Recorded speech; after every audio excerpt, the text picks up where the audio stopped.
Okay, so I'm currently trying to platinum 50 games before the end of 2025, else I'll have to do a punishment voted by my devious comment section. Today I'm platinuming Bioshock 2, the sequel to Bioshock 1, and spoiler alert, I have the controversial opinion that this game is better than the first game. Yes, I know, you can make fun of me. Anyway, this game has 54 trophies, a difficulty of 5 out of 10, and an estimated completion time of only 22 hours. So let's just jump straight into phase 1, completing the game on easy with checkpoints off, while also gathering all 20 missable trophies. Yes, this game has more missable trophies than years I've been on this earth. Right before we start though, I would just like to apologize for the wait in between uploads. I'm hoping to increase the number of uploads in the coming months, so stay tuned. Anyway, we begin the game on New Year's Eve 1958, where we can see through the eyes of a big daddy with his little sister. And they're just strolling about until suddenly this lady, Sophia Lamb, separates the two and forces the big daddy to off himself. What a wholesome start to the game. We wake 10 years later as the big daddy. It's loosely explained why we are suddenly resurrected later. So yeah, I finally gained control of the character. The controls and mechanics are very similar to the first game, so I'd recommend watching my video on Bioshock 1 for more context. It's not really necessary though, because you literally play as a big daddy in a suit with guns and superpowers, so there's not much further explanation needed. Anyway, we start the game with just a drill for now, and I have to chase down this enemy called a Big Sister. A very creative name, I know. Throughout each level, you'll see me picking up these diaries, which are a returning collectible from the first game. I need to grab them all for the missable trophy Rapture Historian. I then stumble upon my first plastid, which is essentially a superpower. After injecting myself with it, I gain the ability to electrocute enemies. At the same time, we meet this little sister that gets kidnapped by the big sister. Something different in Bioshock 2 compared to the first game is I can use my left hand for plastids and my right hand for guns, allowing me to dual wield. Fuck yeah. After progressing a little bit further, I find my first gun, the rivet gun. It reminds me of a pea shooter the way it handles. Anyway, we come face to face with the big sister, literally. This leads us to the first boss fight. I nearly died only a quarter way through the fight, but then she just disappeared. So I mean, lucky I guess. The big sister then floods the room, but I'm an Olympic swimmer, so we survive. And after adventuring through the water, we stumble upon the city of Rapture in all of its beauty. Anyway, moving on. I finally reach this little hatch, and it gives me the first trophy, Daddy's Home. It also takes me to the next level, the Atlantic Express. Immediately upon entering, I find the hack tool, which lets me hack different gadgets like this little fuse box. And yes, in this game, they got rid of the annoying ass hack minigame, instead replacing it with this. Much better. This also gave me the trophy Distance Hacker. The hack tool will become more important later for certain trophies. Anyway, I hack this drone and continue through the level until I reach this room, and once pulling the lever, this Karen looking ass starts ranting about plot things. I honestly didn't pay too much attention to the story, but I do know she's the main villain. After her monologue about who knows what, we get jumped by a bunch of enemies, and I start getting cooked like a rotisserie chicken. I eventually fall through the floor and doze off in some refreshing sewage water. Our current goal is to find Tenenbaum, a character from the first game, as well as the only ally we have left. So I sneak throughout the level, hacking the security camera and getting a new plasmid, telekinesis. Once I reach Tenenbaum, we get another long monologue, which I will sum up real quick. Essentially, we have a physiological bond with Eleanor, the villain's daughter, and because the villain, who is named Sophia Lamb by the way, is a psychopath and wants to transform Eleanor into a sadistic leader, we need to rescue her because she's trapped. We'll also die if we don't do any of this. That probably made no sense, but it's okay because we are then immediately jumped by more enemies. How many of them exist? After holding them off, I got the trophy Protector. Anyway, now that we've got our goal cleared up, it's time to board the train and continue towards Eleanor. Beforehand though, I made sure to grab all audio logs in the level, as once again, they are missable. We then enter the next level, Ryan's Amusement. Once entering, this character named Sinclair starts talking to us and plans to help us achieve our goals. This just feels like therapy all over again. Anyway, we need to get a ticket to enter the amusement park. After adventuring for a little while, I find a weapon upgrade station, and upon upgrading my weapon, I got a trophy. I would need to find all weapon upgrades for the missable trophy,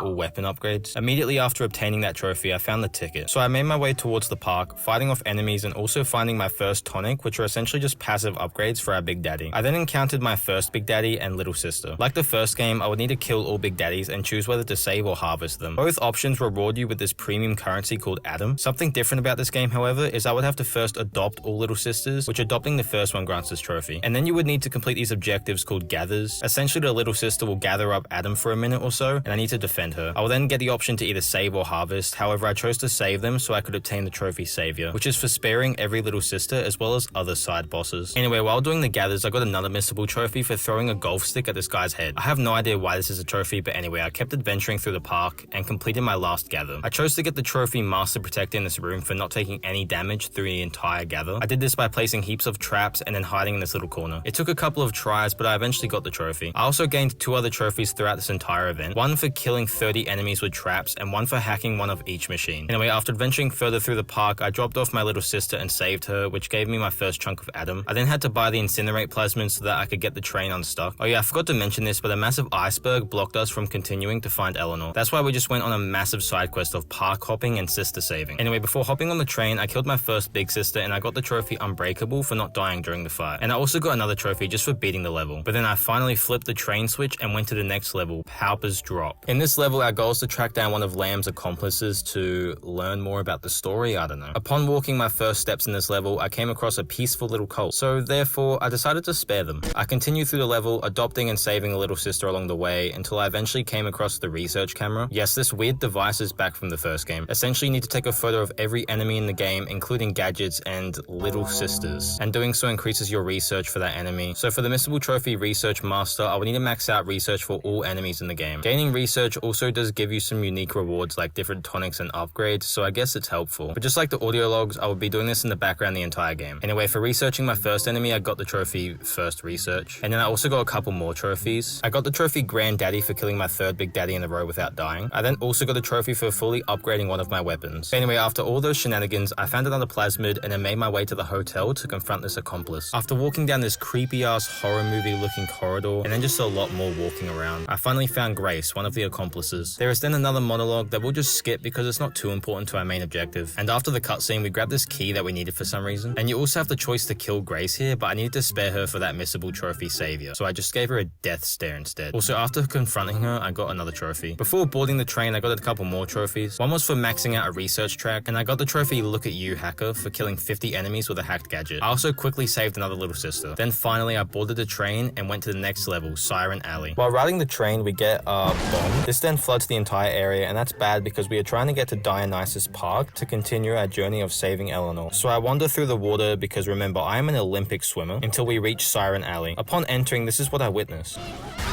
Seems like a chill place. After taking out the Big Daddy and adopting the little sister, I got a trophy for hacking a total of 30 machines from a distance with the hacking darts. I then also got another couple trophies, one for buying a plasmid slot and another for spending $2,000 at vending machines. Yeah, in Rapture, I'm the richest Big Daddy around. I continued through the level, grabbing collectibles and saving the little sister I adopted until I reached this room where another one of Lamb's accomplices, Father Wales, started talking to me. And then I got jumped by a group of enemies again. I may as well be in the hood with the amount of jumpings I'm receiving. After fending off the enemies, I continued forward until I came to this room and went head to head against this Father Wales guy. He was super easy to kill, and upon defeating him, I got the trophy Defeated the Preacher. I also teabagged his dead corpse. Anyway, after that side quest, I was able to flip this switch, which would unflood Dionysus Park. However, it would direct all the water to Siren's Alley, so I had to real quick escape. Once reaching the Dionysus Park hatch, I entered the level. I will say the aesthetics of each level in this game are visually gorgeous. Anyway, I made my way through the level as usual, collecting audio logs and researching enemies. I then reached the train station and met this guy named Stanley. He said he would let me through as long as I saved the 3 little sisters throughout the park. That was essentially the entire goal of this level, and since saving 3 little sisters is a lot of the same, I'll just highlight the trophies I gained along the way. Firstly, I got the trophy Counterattack for killing an enemy with their own projectile. I then got the trophy Master Gatherer for getting 600 Adam from little sisters. And finally, I got a trophy for fully upgrading a plasmid. So yeah, I saved all 3 little sisters in the level, after which I got the trophy Nose for News. I then made my way back to the train station where you again have the option to kill Stanley, but I sadly had to spare him for the missable trophy. Anyway, we then progressed to Fontaine Futuristics. This is one of the last proper levels of the game, so I naturally would wrap up quite a lot of the collectible trophies. But first, I had to progress through the level. The main goal was to disable the security that an accomplice of Lamb named Gilbert had control over. So I had to destroy 4 different signal relays, after which I was able to disable the security and head to this plasma lab. Inside, I need to activate these circuit breakers to turn on the lights. Beforehand though, I collected the final diary and got the missable trophy Rapture Historian. After activating the circuit breakers, I was able to turn on the lights and discovered Gilbert chilling in this large tank. I then needed to collect 4 Adam-infused plants to destroy Gilbert. I swear this whole level was just a collectathon. While finding all 4 plants, I saved my last little sister and got the trophy Dealt with Every Little Sister. Finally, once collecting all 4 plants, I was able to lure him out and grab his genetic key, essentially destroying him. I honestly have no idea, this whole section just confused me. Anyway, I was finally able to find the hatch leading to Lamb, which gave me a trophy. And upon taking the elevator down, I got the missable trophy Savior for sparing everyone. We then then reached the final area, Persephone. After a little bit of wandering, I finally located Eleanor in this little chamber. To save her though, I had to fight off 2 big sisters. Once defeating them, I entered the chamber and we are shown that Sophia Lamb is already sitting in there. And she essentially severs our bond between us and Eleanor by temporarily stopping her own daughter's heart. Jeez, she is crazy. Once we wake up, we're chained and held captive by Lamb. However, this little sister comes in clutch and she injects us with this hypnotize serum and we change perspectives into the little sister. We basically just have to run through this area and collect big sister parts for reasons you'll see in a little bit. As short as this section is, I did think it was very interesting to see things through a little sister's eyes. Everything looks so perfect. After grabbing all 3 parts, we return to Eleanor and she transforms into a big sister to then save our life. I'm not sure how that works, but hey, let's just roll with it. So yeah, she comes and rescues us, giving me the trophy Reunion. She also gives us the last plasmid I need, giving me another 2 trophies. Now that Eleanor is saved, we just need to escape Rapture. So I make my way towards the inner part of Persephone, finally getting the Research Master Trophy along the way for maxing out all research. Anyway, once entering inner Persephone, I simply had to override security so that we could exit through an escape pod that Sinclair set up for us. Along the way, I got the last collectible trophy for getting all weapon upgrades. After returning to the escape pod, I just had to fight off a final horde of enemies, which was very easy with all of the upgrades I had obtained. Once I fought off the final wave, I flooded the docking platform, and while making our way to the escape pod, I got a trophy. Right before we could board the escape pod though, we